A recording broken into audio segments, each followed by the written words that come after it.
ধর্ষকের সর্বোচ্চ শাস্তির দাবি ও নারী নিপীড়নের বিরুদ্ধে বিক্ষোভে ফুঁসে উঠেছে শিক্ষার্থীসহ সাধারণ মানুষ।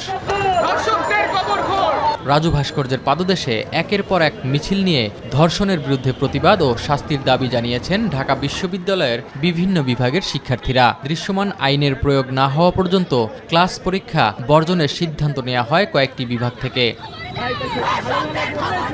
দৃষ্টান্তমূলক কোনো শাস্তি দেই না বলে বছরের পর বছর, মাসের পর মাস একটার পর একটা ঘটনা ঘটতে থাকে।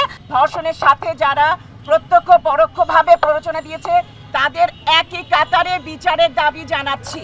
আপনারা একটা সিরিয়াসনেস থেকে আবার joke and we have seen a lot of jokers in the past regime আর কোন জোকারের আমাদের দরকার নাই। এখন পর্যন্ত যতগুলো ধর্ষণ হয়েছে তার প্রত্যেকটার বিচার না হওয়া পর্যন্ত আমরা সমস্ত ক্লাস পরীক্ষা সমস্ত কিছু বর্জন করছি। ঢাবি শিক্ষার্থীদের সাথে একাত্মতা ঘোষণা করে বিক্ষোভ মিছিল ও প্রতিবাদ জানিয়েছেন ঢাকা মেডিকেল কলেজের শিক্ষার্থীরা। ধর্ষণ বন্ধে কঠোর আইনের প্রয়োগের দাবি জানান তারা। সারা বাংলায় খবর দে, রাস্তায় অর্ধেক পুঁতে পাথর মারতে শুরু করি, তাহলে এর বিচার কি কার্যকর হবে কি হবে না? শনাক্ত করার পরে কেন ধর্ষণকারীকে মৃত্যুদণ্ড দেওয়া হবে না, কার জন্য দেওয়া হবে না?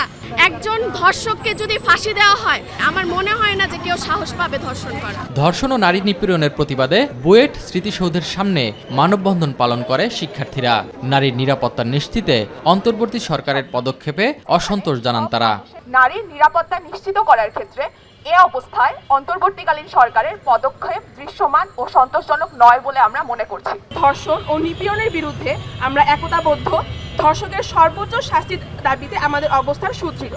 রাজু ভাস্কর্যের পাদদেশে ধর্ষণ ও নিপীড়নের বিরুদ্ধে বাংলাদেশ প্ল্যাটফর্মের ব্যানারে সারা দেশে অব্যাহত ধর্ষণ ও নিপীড়নের বিরুদ্ধে লাঠি মিছিল করে শিক্ষার্থী সহ পেশাজীবীরা।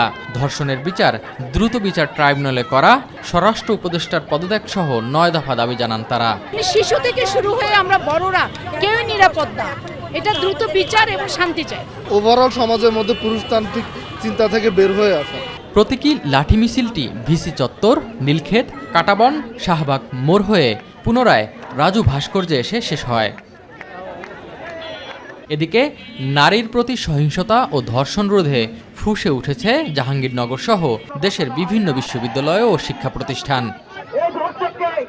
ক্লাস পরীক্ষা বর্জন সহ মহাসড়ক অবরোধের মতো কর্মসূচি পালন করে শিক্ষার্থীরা। এস এম আরিফ, মাই টিভি, ঢাকা।